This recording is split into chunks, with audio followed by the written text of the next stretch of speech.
Hey everybody, just wanted to do a quick video on cartridge sizes. There aren't too many videos on YouTube just showing the differences in cartridge sizes of some of the most popular calibers next to each other, and also some kind of unique calibers and cartridges that are out there.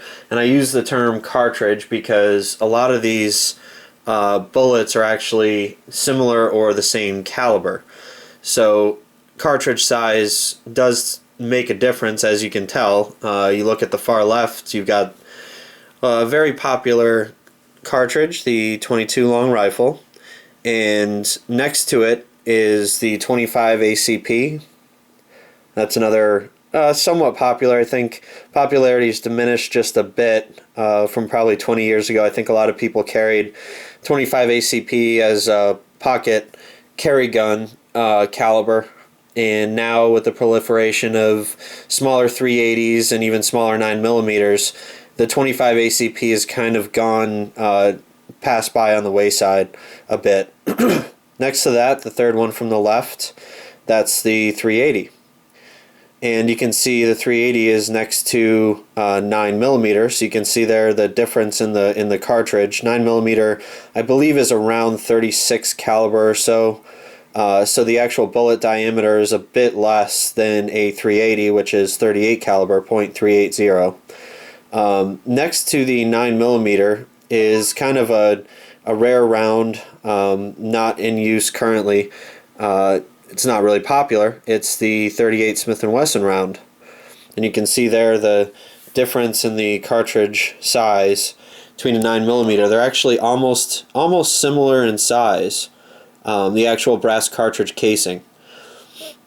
And next to that, next to the 38 Smith & Wesson, right here, is actually 38 Long Colt.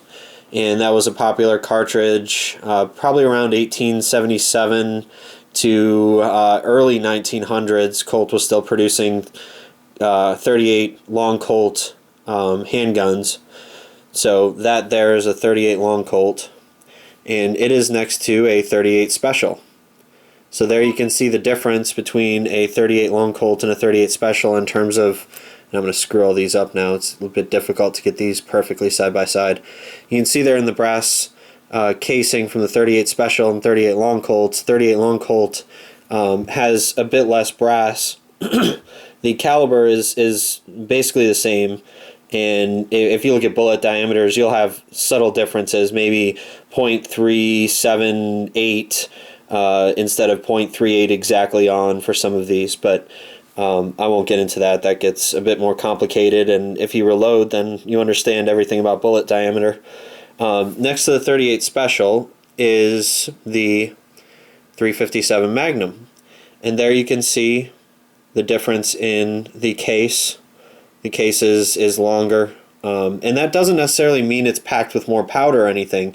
It could be just that the 357 Magnum bullet that's loaded into the case is a longer bullet. That's a bit possible. There's lots of different bullet sizes you can use if you're reloading. So longer case doesn't necessarily mean more powder, although generally in handgun calibers I think you can probably say that applies. The longer the case, the more powder or power is in the round. That brings me on to the next one, which is the 40 caliber Smith & Wesson, which is next to the 357 Magnum.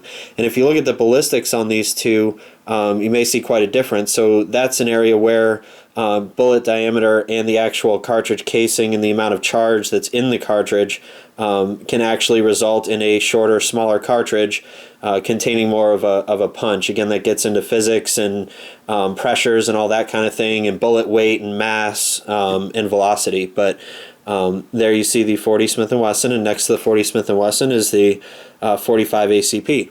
So that's 45 ACP, and that's 40 Smith & Wesson. You can see the case length is around the same of those two.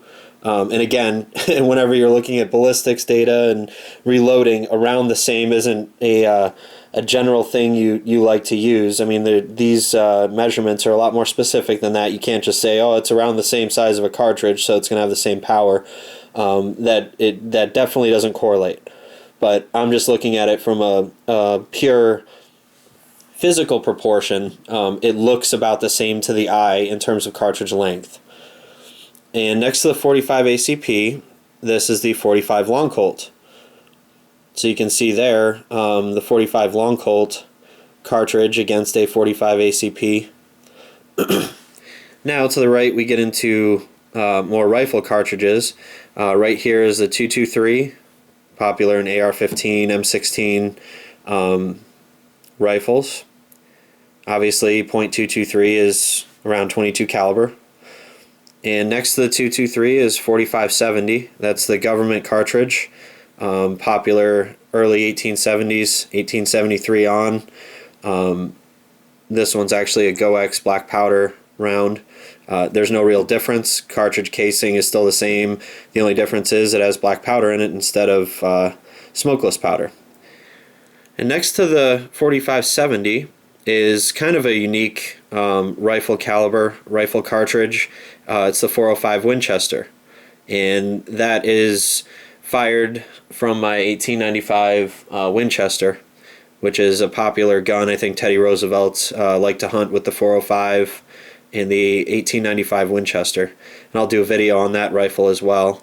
But the 405 is quite a large round. It's a lot of fun to shoot. The recoil's it's manageable, but it's definitely a high-powered load. You can definitely feel it. And just for comparison's sake, there's a 22 next to it, so you can see the difference there of that rifle cartridge. And I thought it'd probably be best to put it up next to a 4570 because 4570 is a pretty hefty round, hefty cartridge, and you can see the 405 is pretty massive. You can just compare it down the line here. And 405 is obviously basically 40 caliber, .405. So you can look at it next to a 40 caliber Smith & Wesson handgun cartridge.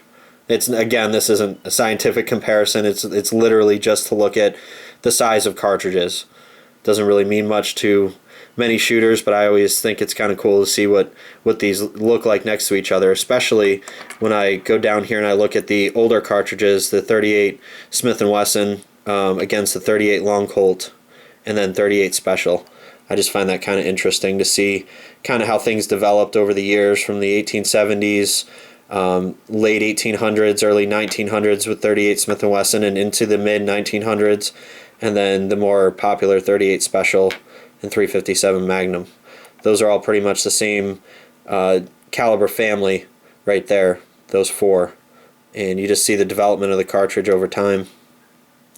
So I just thought I'd bring you this quick video, and maybe someone will get some enjoyment out of it. Maybe you'll think I'm crazy. Maybe you'll think that my pure look at the cartridges is kind of goofy, but I find it interesting and had boxes of these around, so thought I'd bring it to you. Thanks.